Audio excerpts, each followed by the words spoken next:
call the meeting to order. Well, the gavel wasn't working. I thought I'd try that. There are some more agendas in the back now. If you did get one before, please go back and get one if you'd like one. We'll start with a invocation by Pastor Tim Winslow from the Family Celebration Center, followed by the Pledge of Allegiance by Supervisor Hartman. Pastor Winslow. That's Tom. Good morning.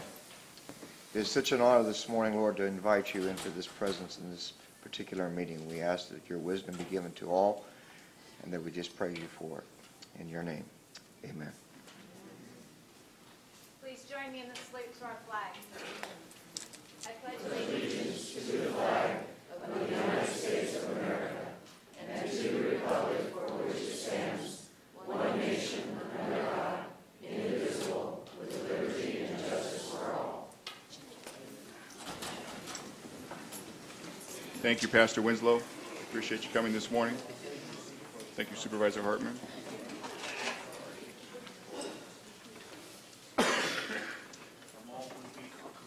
The next item will be the public comment period. Persons wishing to address the board should come before and up to the speaker when you're called and give your name. Each speaker is allocated 3 minutes to speak. Comments should be limited to matters within the jurisdiction of the board pursuant to the Brown Act. Action or board discussion cannot be taken on open time matters other than to receive the comments and, if deemed necessary, to refer the subject matter to the appropriate department for follow-up and or schedule the matter on a subsequent board agenda. I have a number of speaker requests this morning. I'll start with Roberta Wright, to be followed by Dorothy Robbins.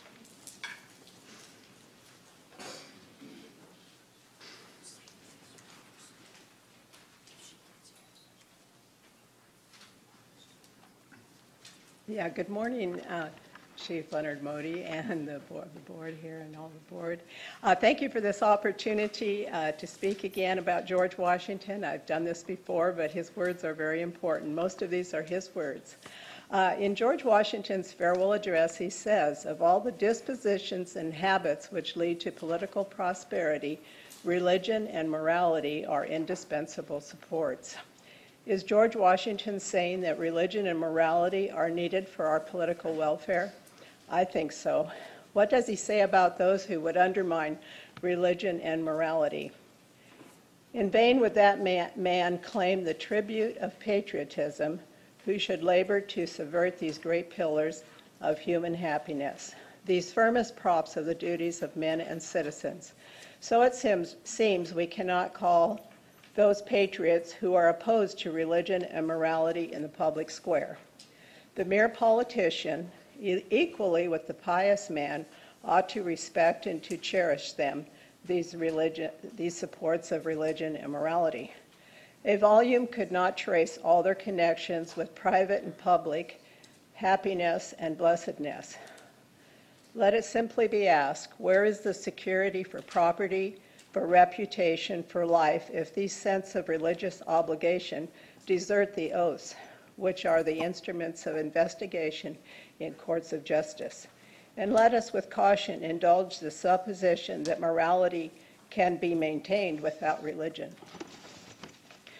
George Washington seems to be saying that we need to be cautious about thinking we can be moral without being religious. Who is spreading the lie of separation of church and state? Why do we believe the lie? Is it because we have turned our backs on our heritage? He says, whatever may be conceded, reason and experience both forbid us to expect that national morality can prevail in exclusion of religious principle. So he tells us that we cannot expect to have national morality survive if we exclude religious principle. Is that our problem?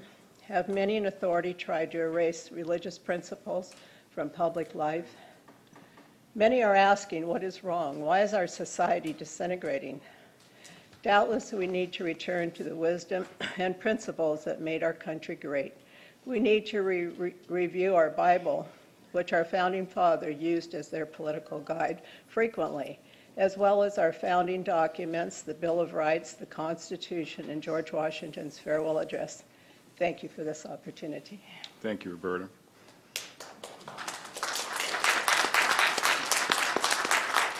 Dorothy Robbins, followed by Ruth Angel. It's always wonderful to be here, and it's always wonderful to be able to talk about George Washington. When we think about George Washington, we just think about a man who was far above the average, way above the average. He was acknowledged as that being that way all over the world.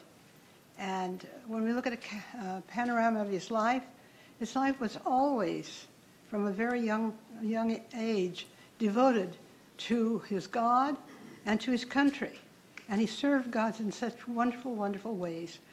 And of course, the Revolutionary War was a very, very difficult time. It's a wonder we even won. Well, of course we didn't win without God. We won. Without God, you can't do anything. And so George Washington, you remember that we have wonderful pictures of him depicting him kneeling at Valley Forge and praying. Without that prayer, without his dependence on God, he couldn't have done the things he did. And George Washington is such a wonderful person. We ought to think about him an awful lot, especially in these days when we need people like him. And so I would like to read a poem about Valley Forge. Valley Forge was considered a very, very difficult time that led really to the devotion that people gave at that time to their country in order to win the war. Well, I just want to mention this before I read the poem, and that is, do you realize that we didn't have a Navy? We didn't have an Army. We didn't have trained men. We had people who went out and fought in the woods. They got a lot of their food from there. But it wasn't for shooting men. We were fighting a country that had all those things, trained and plenty of money. We didn't even have the food we needed. But God took us through it, and here we are. This is our country. God gave us this country. I want to read this poem about George Washington at Valley Forge. Had a fight with my computer last night, so. Washington at Valley Forge.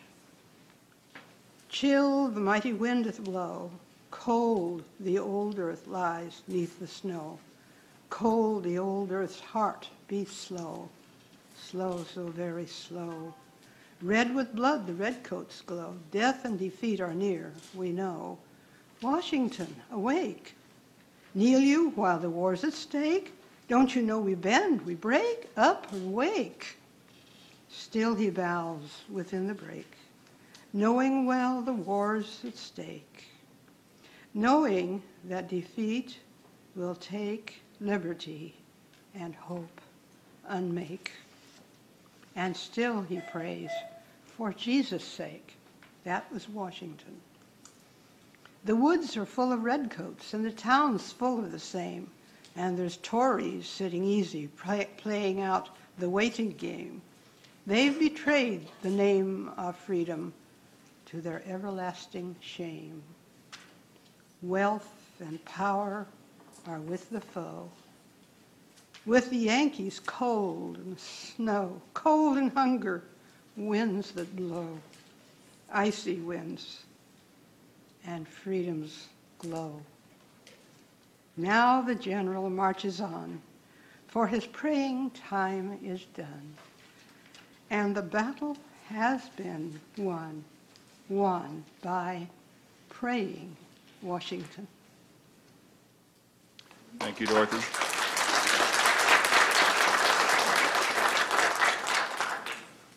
Ruth Angel, followed by Sylvia Milligan. Hi, good morning. Morning. Leonard Modi, or my supervisor, everyone else on the panel there, and ladies. I'm here to provide the Board of Supervisors with petitions that have been signed over the last couple of events that we've held. I'm sure you've all heard of Chapelgate. Slowly I turn. Anyway, this happened about 5 weeks ago after reading and listening to people in this community ask the questions, why can't the county engage in productive negotiations with the Anselmos? And that is what I have heard and listened to with Girl Talk, with just chatting in this community. If you listen to KCNR, if you hear it on the discussions on the chat board, you hear it in there are at least 20 articles related to the Anselma issue in the last 5-6 weeks. Anyway, so someone called into our show on Saturday, and they asked us the question. We have Everything Real Estate on Saturday mornings on KCNR, and someone asked the question, why can't the county engage in common sense, productive discussions with the Anselmos? And I said, I don't know. I have no idea. I had been hearing about this and just reading about this, and I thought to myself, somebody needs to stand up. Somebody needs to get folks in this community together to say, is this in the county's best interest not to at least ask the questions, what the heck is going on?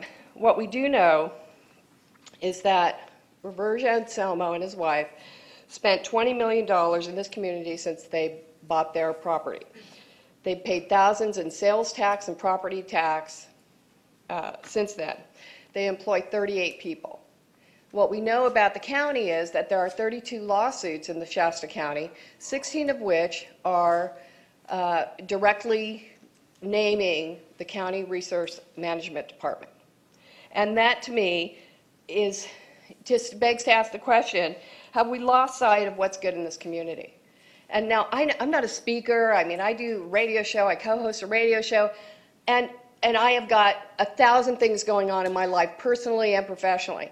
And I just felt like somebody has to stand up. And as a result of that, we have over 300 people who have signed this petition. 300. And that's just at 2 events. One I wasn't even at because I had a personal issue with my son.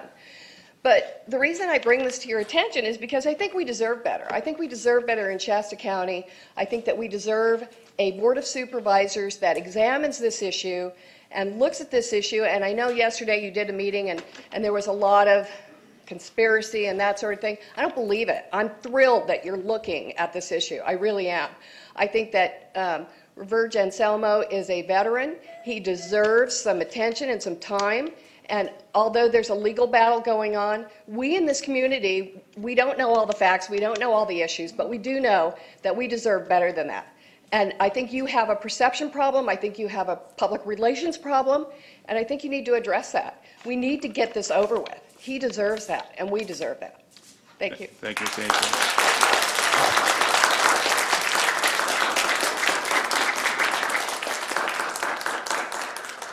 Thank you, Ms. Angel. Sylvia Milligan, followed by Denise Young. Good morning, Board. My name is Sylvia Milligan, and I'm here for Recreation Outdoors Coalition and the Shasta County Coordination Committee. And on a brighter side, I received yesterday a map from the Forest Service showing all the level 3 roads that the county asked for. It's an awesome map. What a nice thing is happening. But I also wanted to show you another map, and this one is... I did that too. Oh, okay. So it wasn't me. Is the Lassen National Forest, and I had this map made up. This map shows all the disconnect, the problem that we have out there when people cannot get from one area to the other. And without being able to see it close up, it's very, very hard to tell what it is. The red lines are the ML3 roads that are there. The level or the yellow lines are the county roads or the other roads that are open, but they don't show them because they can't do that. I have the MVUMs, the motor vehicle use maps from both forests. Let me tell you, they are fraught with errors. These things are dangerous. The Shasta Trinity National Forest gave me their map a couple weeks ago and asked me to look at it. I took one look at it, and without proofing the whole thing can tell you it's a disaster. And they know it. It was supposed to have been released in September. It is still not out. So What I'd like to see the Shasta County Board of Supervisors do now is, I know you're waiting to see how the ML3 roads in the Shasta T are going to come out, but we don't have time, folks. They can make this run on forever. We are writing our comments right now, and we'll share them with you on our feelings about this, but we need to also now begin to work with the Lassen National Forest. And as our coordination committee, we can bring you all the information. We can give you everything you need. We have done the research. We know what's going on. We need to move forward. This is an excellent opportunity to bring people into our area for recreation. We've got to start on a wonderful thing. Let's keep it moving. Thank you. Thank you, Ms. Milligan.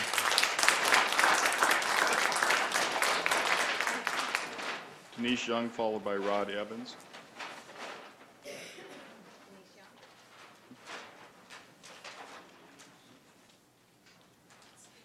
Good morning. Thank you for allowing me to speak. Before I get started, I just have a couple of points. This is for Anselmo Vineyards. I was made aware of this a few weeks ago, and the reason I'm speaking is I think you've heard enough of our Constitution, which is really important, but there's another aspect of this that is very important, and that is of respect. Respect is something, I'll just read my statement and then I'll say something after. Respect, we all strive for it, and some are fortunate enough to obtain it. We gain or lose it by a deed, a word, or an action, sometimes in an instant. The very fact that the church owners went through a permission process, I believe from Rome, which I am Catholic, shows me that they have great respect for protocol, for what is done the right way and in a proper way. And sometimes we have differences and sometimes they flare, but in this mix we have humanity and we have constitutionality. And this is the very reason, I hope it is, that all of you are sitting up there, because you have great respect for this process, as all do everybody in this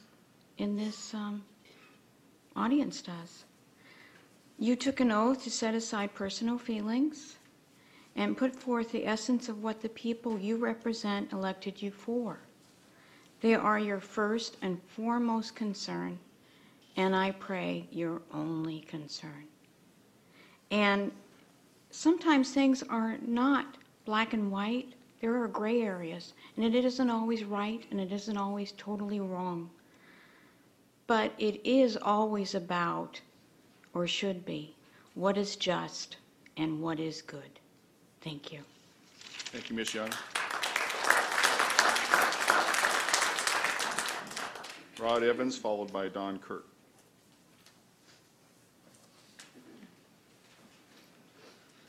Mr. Chairman and ladies and gentlemen of the board, I wish to address an issue this morning, which is the California Department of Transportation versus Shasta County and Hawkins Development Company. There was approximately a 2 to 3 year CEQA environmental impact report study done over the last 2 or 3 years. And that culminated in several agencies, both the Shasta County RTPA, Regional Transportation Planning, Caltrans, the City of Redding, all commenting that they had serious reservations and concerns about the traffic plan that this environmental impact report was bringing forward. And so what ended up happening was Caltrans requested documentation, and each time they requested that, over approximately a 2 year period, they were virtually dismissed, and that information was not given to them as they requested. At a hearing here, I think it was a planning commission hearing, I believe they mentioned that they may file a lawsuit to obtain that information. And then on, I think it was August 1st and 2nd of last year, and I believe it was on the bad advice of your Resource Management Director, Russ Mull, this board elected to provide a statement of overriding considerations and approve this shopping center by amending the general plan, and thus ignoring many, many traffic insufficiencies and mitigations that needed to be done. Well, I think this board certified that at approximately the 1st of September, and within a matter of days, Caltrans fulfilled their promise and in fact filed a lawsuit against you and Hawkins Development Company. That lawsuit was in the legal realm. It was going to be scrutinized by the judiciary. At some point over the next month or 2 or 3, I'm not certain when, the Hawkins Development Company hired a political lobbyist at your approval, I assume, since you were the defendants in this lawsuit. And that political lobbyist is named Don Parada. And what he did was take this out from under the scrutiny of the judiciary and put it into the political realm. He contacted the very highest levels of state government, and is still in the process of doing so, I believe. And what he did was he had those levels of state government and this lobbyist on your behalf had the lawsuit placed out from under the legal scrutiny that it deserved and put into what is called a tolling agreement. And a tolling agreement somehow puts in abeyance a lawsuit for a period of time while it is looked at in a different light, a political light in this case. Well, I attended yesterday a Department 3 and Superior Court status conference hearing on the lawsuit, and the court was kind of crowded yesterday. I wasn't able to hear the outcome of that, but what I would hope that you would do is bring this out into the light of day. Supervisor Hawes actually said on December 15th that when asked about the lawsuit on a political show, radio show, that he thought the lawsuit was not too big of a worry to him and that it would probably settle. And I'm just wondering what he knew that he wasn't, what else he knew that he wasn't bringing out at that time. So what I'm asking you basically is that you bring this information out into the public view, into the light of day, so that the public will have an opportunity to see what is going on and how business is being conducted in regards to Caltrans versus Shasta County Board of Supervisors. Thank you, Mr. Thank Evans. you. Thank you.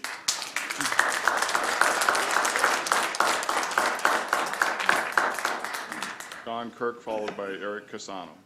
Members of the board and the public, I come here today not quite as prepared as I had planned because my internet was down. I had planned to print out for you, but I'm here about the private chapel.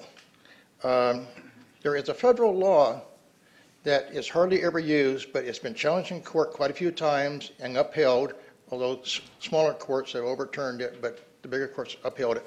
It's either RUPLIA or RUPLA or RPLUIA. I'm not exactly sure. I'd have to look it up on the internet, like I say. But it states that no agency can outzone religious services of any kind in any zone.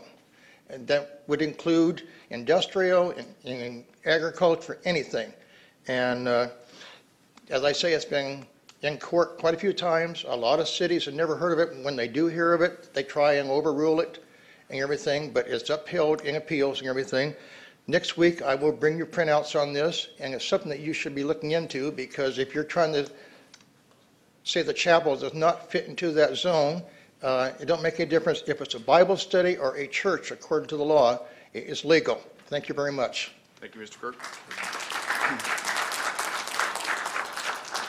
Eric Casano, followed by Charles Alexander. Thank you. My name's Eric Casano, and I live in the city of Shasta Lake, and I'm here today to talk about 3M Corporation's proposed Moody Flats Quarry, which is going to be a massive pit mine just north of the border of the city of Shasta Lake and just south of the reservoir itself.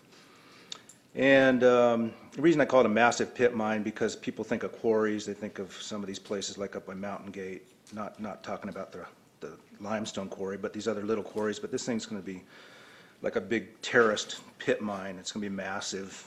And I just wanted to let you know that I've launched a new website. It's called no3m.com, and the reason I got a short website is so I can put it on little protest signs, so I can stand out here in front of the administration center and protest this ridiculous plan for a massive pit mine in one of the more beautiful areas of Shasta County, right across from the visitor center, the Forest Service Visitor Center up there.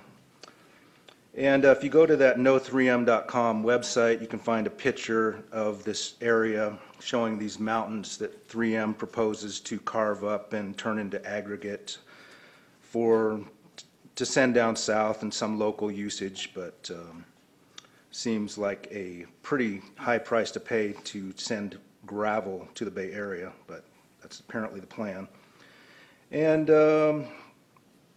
you also find a copy of a email that I sent to the CEO of 3M talking about a boycott that I'm promoting myself, and encouraging people to find alternatives to 3M products and basically put the hurt on these people, because that's what they plan on doing to the citizens of Shasta Lake and the people in Shasta County. And so if you see somebody out there with a protest sign that says no3m.com, that'll probably be me. And I appreciate any help fighting this ridiculous plan. If you can vote no when the time comes, I totally appreciate it. And I thank you very much for your time. Thank you, Mr. Casano.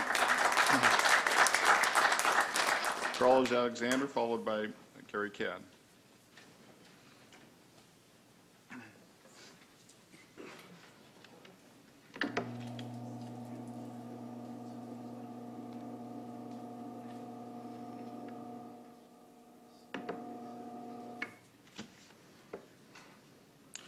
Thank you for the opportunity here today to address the board on the matter of health and all policies. As is well enough known, every step down the slippery slope makes the subsequent that much easier. Degree and proliferation are just two of the kinds of such steps.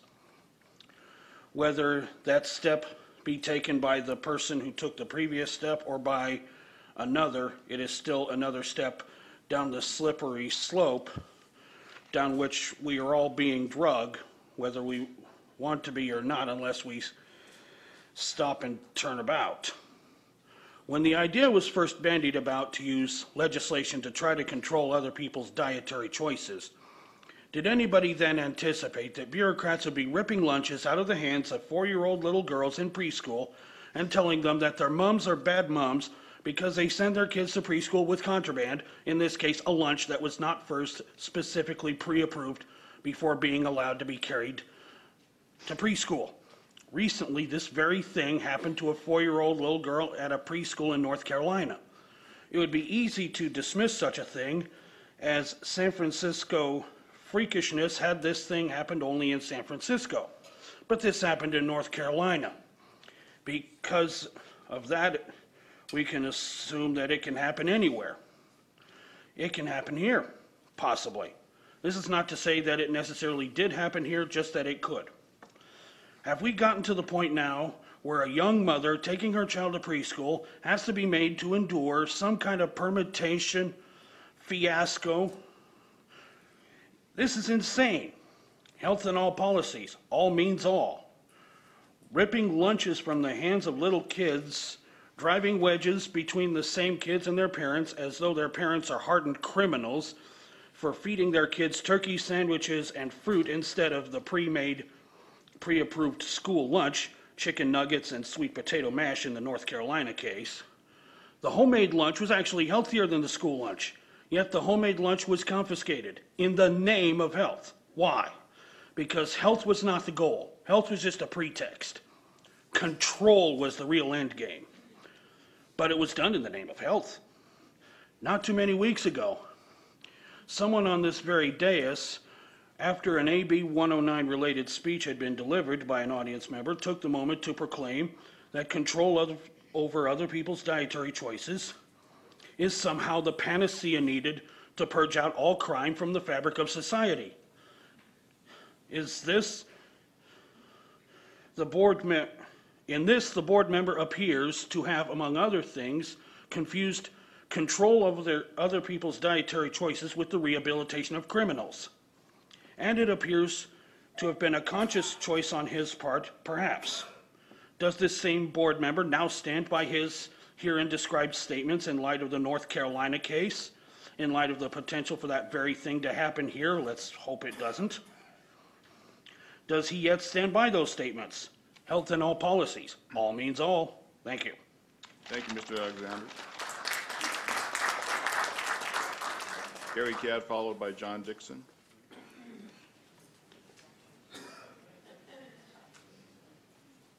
Good morning. My name's Gary Cadd. I live here in the city of Reading. A previous speaker spoke about the Hawkins project down on Turn Creek Bottom. And it brought, while he was speaking, it brought something to mind because it was made mention about Caltrans. I would want to bring up the County Planning Commission meeting that was held this last summer on this issue. Some of the commissioners were having a problem of why there wasn't a letter to the Planning Commission that Caltrans was signing off on the project. And they were talking amongst themselves, the commission members were. And the County Public Works Director came forward and said that they had not received any communication from Caltrans from, if my memory serves me correct, May 15th, and this was, I think, in August when this meeting, Planning Commission meeting was held. The problem with that is there was a communication from Caltrans. The communication was communicated that morning of the Planning Commission meeting, and it was received by the county at 9 o'clock that morning. Planning commissioners were given the letter, I think, just a couple of minutes before their meeting on that issue went forward. The letter actually was a scathing critique of why that project should not go forward because of the transportation problems that were associated with it at that time and still have the problem now. So I wonder, I think it needs to be brought into the public consciousness of you folks and also the community that Caltrans had problems with that project all along.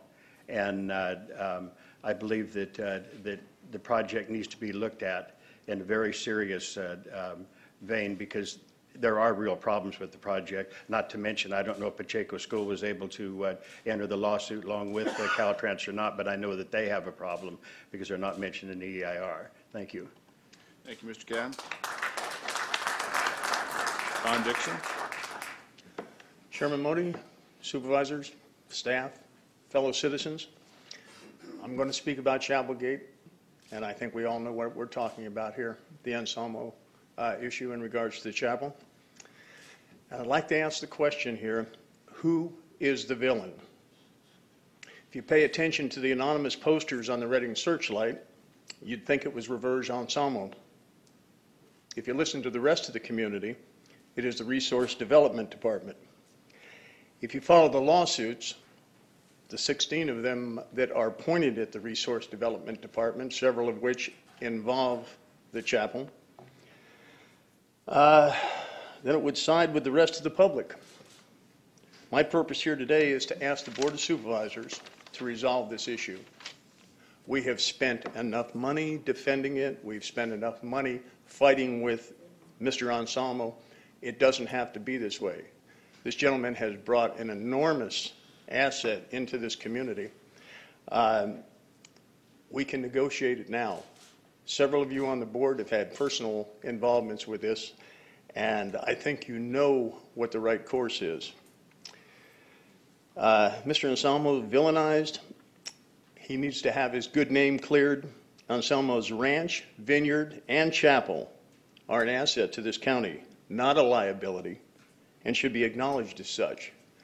I think at some point down the road, this board is going to commend him for the events that he has brought to this community and the money that he's spent in the community, and stop being the problem and start being the solution.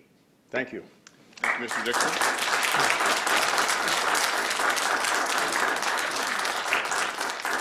That's all the speaker requests I have for open time. Is anybody else? Okay, we'll move on to our regular agenda.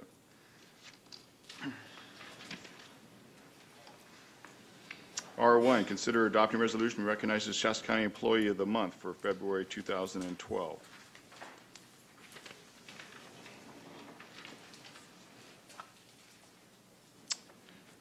In the proclamation, Patricia Simon, mental health worker. Now therefore it be resolved that Patricia Simon, mental health worker, Department of Health and Human Services, mental health, is hereby named Shasta County Employee of the Month for February 2012. And be it further resolved that Patricia Simon is an exemplary employee who demonstrates passion in her responsibilities as a mental health worker, Here, dependability, knowledge, and outstanding customer services are qualities well deserving of the Employee of the Month recognition. The board's pleasure here. Second. Moved and seconded. All in favor? Aye. Motion carries unanimously. Mr. Ewert, you'd like to come forward and make some comments. Thank you. Yes, good morning. Donnell Ewert here today in my role as Director of the Adult Services Branch of the Health and Human Services Agency. And it's my honor today to introduce Pat Simon, Community Mental Health Worker. She's been an employee of the Health and Human Services Agency for more than 13 years. And this is her second time being recognized as the County Employee of the Month. It was some time ago when she received the first recognition. Pat's main job is to make sure that everyone who is seen for crisis mental health services or who's returning from out-of-county psychiatric hospitalization gets adequate follow-up care. She's the kind of employee everybody likes working with. She's friendly and helpful. She's positive and never negative, calm under pressure, able to work with a wide variety of people, including mental health folks with severe mental illness, as well as medical professionals. She's resourceful, hardworking and dependable and dedicated. Some employees report to me that they see her running through the halls, doing her job, much like maybe people have seen some employees at some of the tire outfits here in town. So she's very dedicated and hardworking. Staff notice when she's gone because of the great job she does when she's in the office, and clients seek her out because of her friendly manner. I just wanted to read one comment from one of her peers before I introduce her. Pat Simon is one person that I can count on to assist me with clients who are in crisis and need appointments scheduled. Pat is very professional, smart, and willing to assist me with the task at hand. I appreciate her sense of humor and her willingness to assist our clients for the best possible care. So we're very fortunate at the Health and Human Services Agency Adult Services Branch to have Pat as our employee.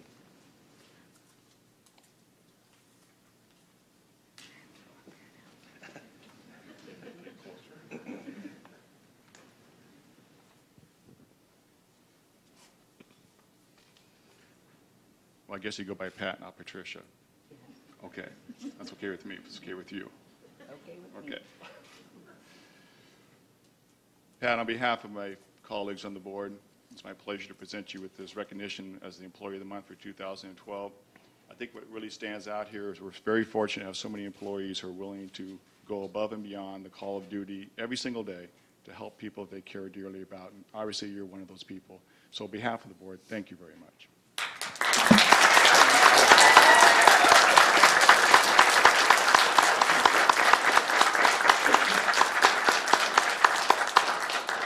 And I have a few more things here to present to you. We have in this bag a number of gifts. First, we have a rosewood pen gift set with Shasta County engraved on the pen and the county emblem on the on the box for the pen. There's a DVD of this presentation, courtesy of Shasta County. There's a $25 gift certificate donated by the Mid-Management Bargaining Unit to Olive Garden Restaurant.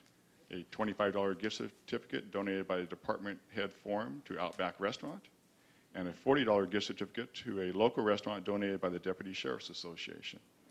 And we'd like to thank all of our people who help us with these gifts and come forward to make them on our behalf. So thank you very much for that.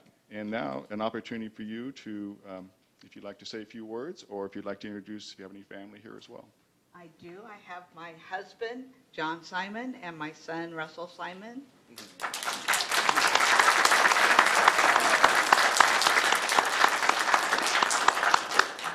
I do have a little... And you may find it easier to use this if you want.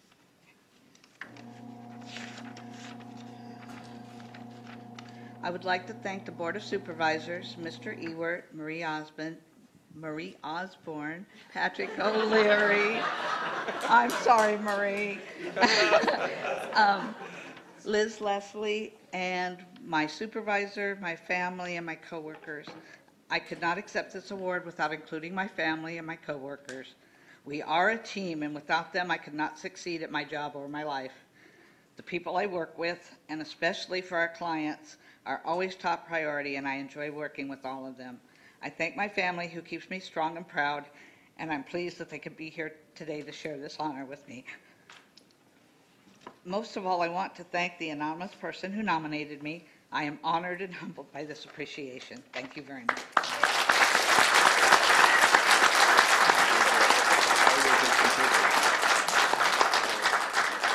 I invite my fellow board members to come down, and if you want your family to come up with you as well, we'll take a picture, so make them suffer with you.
The next item of business is the consent calendar.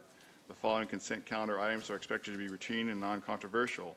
They may be acted upon by the board at one time without discussion. Any board member, staff member, or interested person may request an item be removed from the consent calendar for discussion and consideration. I don't have any requests from the board. I do have one request from Mr. Kirk to remove item C10. Are there any other requests? Move to approve consent as amended.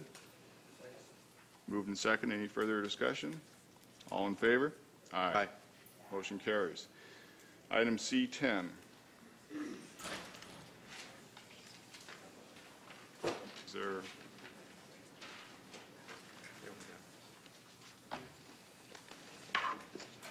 Good morning, Leanne Link, Director of Business and Support Services for Shasta County Health and Human Services Agency on behalf of the IHSS Public Authority. I'd be happy to answer any questions. Could you give a quick overview of what the C10 is, please? Oh, okay. The state of California requires public authorities to establish a rate, an hourly rate for public authority services or IHSS services, and we are reimbursed based on that rate on an interim basis. So when we negotiated a new agreement with the IHSS workers through the California United Home Care Workers Union, the CUE, we negotiated a health insurance plan that was less costly than the plan that we previously had. So in order to effectuate that, we have to make a modification to the rate. So this reflects that modification. Thank you, Ms. Link. Any questions of Ms. Link at this time? Seeing none. Mr. Kirk?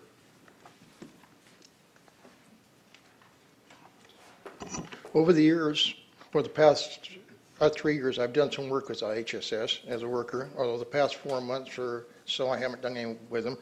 But at one time we was getting over $10 an hour, and we had more hours, but the states made some cuts, and we're back to $9 something an hour, and sometimes we go several miles to a person's house, 10, 15 miles, only to work for 1 hour at a time.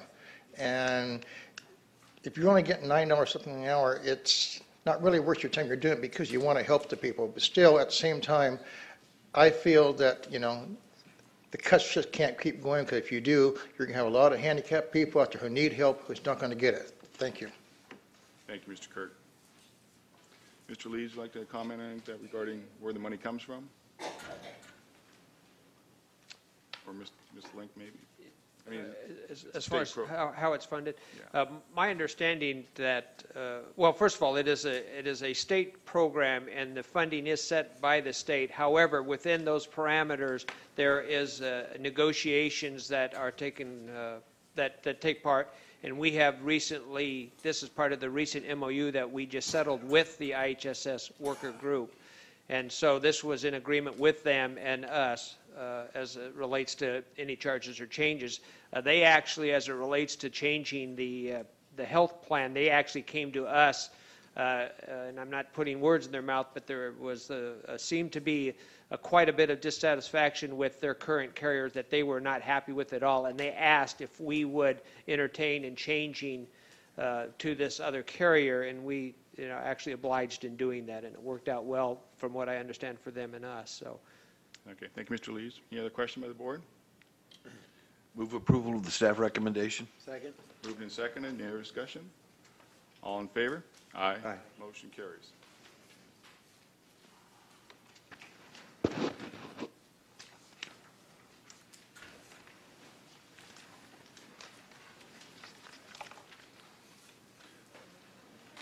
The Board of Supervisors will recess and convene as the In-Home Health Services Support Public Authority Governing Board.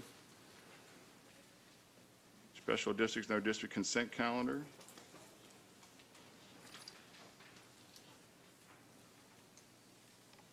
We have one item today. I'll move approval of consent calendar. Second.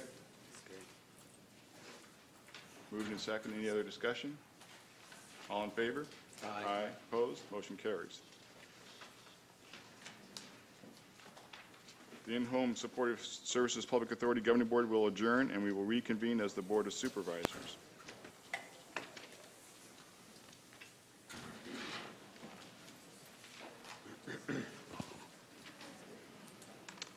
First item is R2 Administrative Office, Board of Supervisors.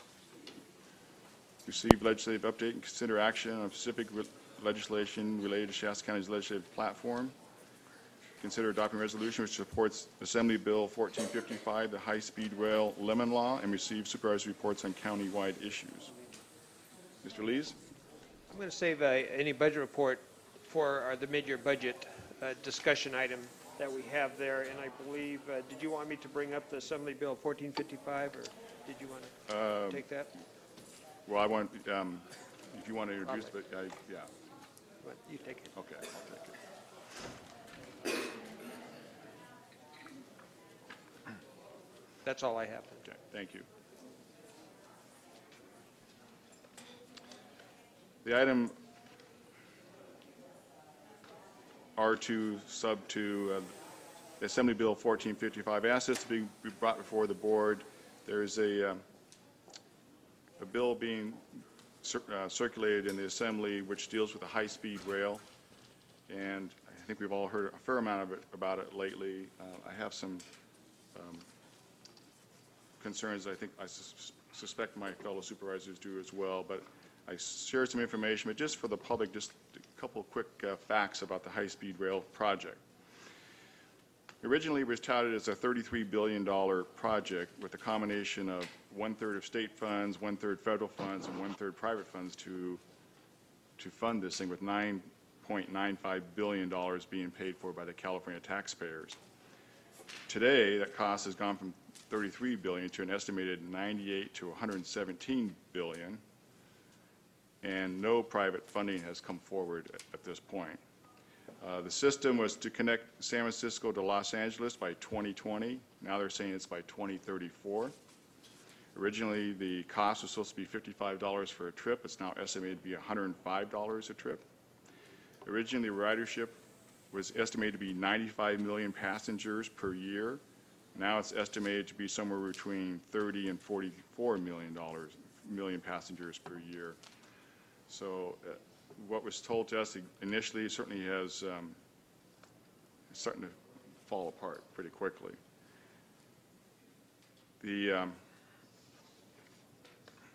One of the other things that was touted highly about this thing was the saving in greenhouse gases and the effect on global warming and here in California. The original estimates back in 2008 estimated that over 5.4 million metric tons would be removed from the air. That's now been reduced to 2.7 million, cut in half.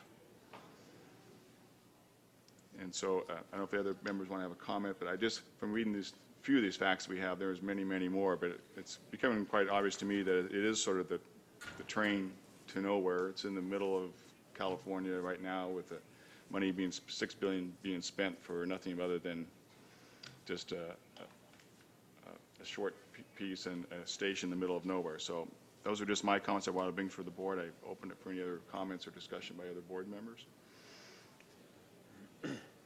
Mr. Lees? Chairman Modi, and certainly what we're asking for today, and this was brought forward to us, of course, by Chairman Modi and his concern on this, what appears to be what some could perceive as a waste of money. I was trying to think of a polite way to say that. But what we're asking the board to consider today is joining in with support of this bill that opposes the existing plan for the high-speed rail until some of these finances and things are worked out. So support of the bill, a letter of support of the bill would oppose the current high-speed rail plan as it is slated. And again, as mentioned, it's gone from a $33 billion project to a $100 billion project. So far, no private money has come forward with this. This is being co-authored by our own state Senator Doug LaMalfa, and so our local legislators are certainly in support of this. I believe also Senator Senator Nielsen is also supporting this as well. So, Mr. Haas.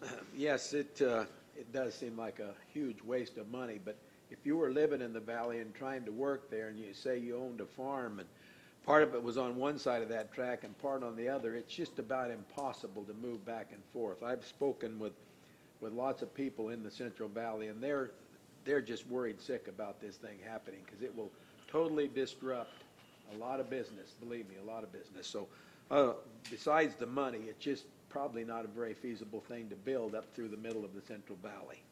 Thank you, Mr. Kehoe. I'll move approval of the proposed resolution. Second. Moved and second. Any other discussion? All in favor? Aye. Aye. Opposed? Motion carries. Thank you. The next item will be Supervisor's Report. We'll start with you, Mr. Haas, today. Well, one item, I attended the Sacramento River Conservation Area Forum meeting in Willows last Thursday, and we didn't have a quorum, so couldn't take any action items, but a few things were discussed. And of course, water is always on the top of the list, and people are really kind of getting worried about our weather patterns that we're having this year. It's a La Nina type of a weather pattern, and it just doesn't want to seem to rain very much, and I'm just hoping that tonight and tomorrow will change a little of that and there'll be some snow in the hills. I think that's most people's concern in California right now because water is our huge, huge issue to all kinds of business in this state. So we need it. Bring it on. That's all I have. Thank you. Supervisor Hartman. Thank you. Well, speaking of water, I attended the Lakehead annual town hall community meeting on Saturday evening. I want to thank Mr. Lees for going. Sheriff Busenko was there. And of course, the hot topic was the raising of Shasta Dam. So the Bureau of Reclamation people really took center stage, and it was a great event. Probably over 100 community members were there. And, it's always a really good community gathering, and they really show interest in what's going on. So thank you, Mr. Lees, for attending. That's all I have.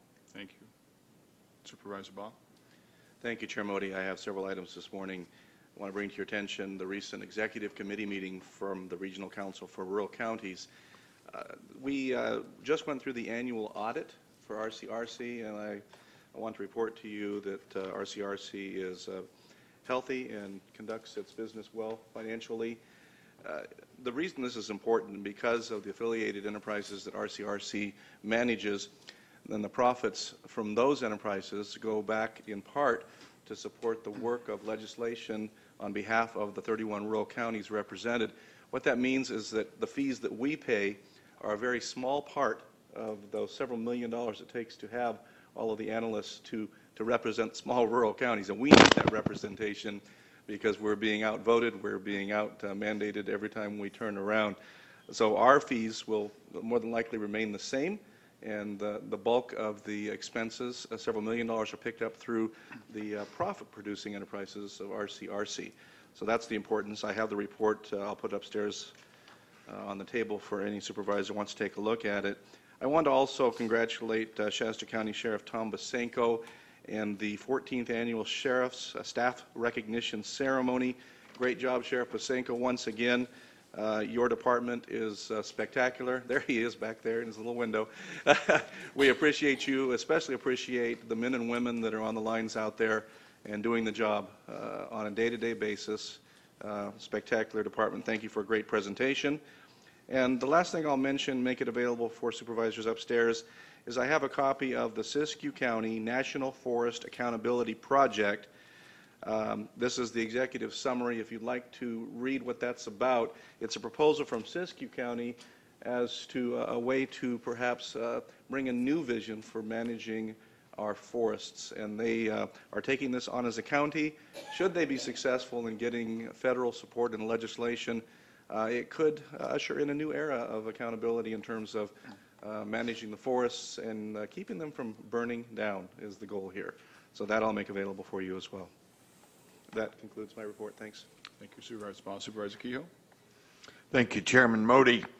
For a number of years now, the Reading Chamber of Commerce has sponsored an event, and they call that event the Chamboree. And a week or so ago, Supervisor Modi and I attended that event, and at that event, 3 residents of Shasta County, specifically Reading, were acknowledged for their good deeds. Suzanne Birch, Greg Belkovic, and a name that is familiar to all of us, Maurice Johannesson. These folks are really giving a lot to their community, and Chairman Modi did an outstanding job in recognizing their accomplishments. And Mr. Modi, thank you for doing that. There were also a couple of MCs that did an outstanding job, and the man to my right, Larry Lees, was one of those MCs along with Kurt Starman. So a job well done, and thank you. That concludes my remarks. Thank you, Mr. Kehoe. I knew I should have gone before you and Les. Every time. Yeah, I just will quickly add at the Chamboree, the Business of the Year award went to North Valley Bank, and as Supervisor Wall mentioned, several of us attended the Sheriff's recognition, which I think was a great opportunity to recognize those individuals. And I agree with you. Job well done, Sheriff, and by your staff as well. On top of that, I'd like to just indicate that I attended the special RTPA meeting with Supervisor, was it you there? No, it was you two. Supervisor Hartman and Supervisor Hawes that attended with that particular one. And then lastly, the HHSA opened their regional office in the enterprise area, and it was just a nice opening, grand opening, sort of their services. It's out there off of Downard, off of Churn Creek. But what's really important is by moving a regional office to the other side of the river, so to speak, to the enterprise area, the response they've had there has been tremendous already. The number of people who've come in who've said, hey, I couldn't get across town before. The number of new clients has increased quite dramatically. They even had a Saturday opening for help some clients, and had a number of about 35 people show up for that. So it's a great resource that's been moved out there to better serve their clients in that particular side of town, and has been well received. So I think it's a great job by the staff out there as well. Okay, that concludes my remarks. I do have a request to take a short break before we get into all of our regular calendar items. So we're going to take about a 5-minute break, and we'll be right back.